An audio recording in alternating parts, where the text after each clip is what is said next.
Hello friends ඔයාලට ඉතින් කොහොමද? ඔන්න ඉතින් මම අද ගෙනත් තියෙන වීඩියෝ එකකින් කතා කරන්න මෙන්න මේ වගේ ඔයාලගේ Apple එකකට එක ලාක් උන්නම් ඒ එකට එක ආයි පාවිච්චි කරන්න පුළුවන්ද බැරිද කියලා බලන්නයි. හිරි එහෙනම් දැන් අපි වැඩි කතා නැතුව වීඩියෝ එකට යමු. හරි යනවනේ දැන් ඉතින් ඔයාලට එහෙම account එකක් ගන්න වෙලා බලන් ඉන්නවා නම් ඔයාලට ඒක නිකන් ඉන්න දෙයක්. ඒ කියන්නේ ඔයාලට ඒක වැඩක් තේරුමක් වෙන්නේ නැහැ. මොකද ඒ කියන්නේ දැන් ඒක ඔයාලා ගන්න හදද්දී ඒක රිස්ක් ටිකක් දැම්මා මට මෙන්න මේ වගේ එකක්. ඒ කියන්නේ ඒගොල්ලෝ ඒක ඩිස්ලයින් කරලා තියෙනවා. ඒ කියන්නේ ඒක කරන්න බෑ කියලා දාලා තියෙනවා. මගේ account දෙකකට ඔහොම වුණා මෙන්න මේ වගේ.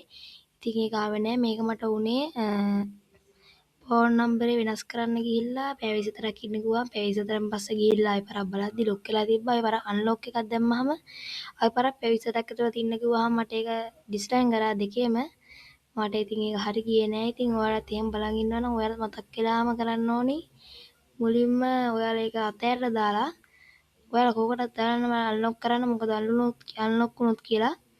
ඉතින් මට නම් හරි ගියේ නෑ. මං නම් කියන්නේ ඔයාලා අලුතෙන් Gmail එකක් හරි දාගෙන මං වගේ මේ වගේ ඔයාලා අලුතෙන් Gmail එකක් හදාගන්න කියලා.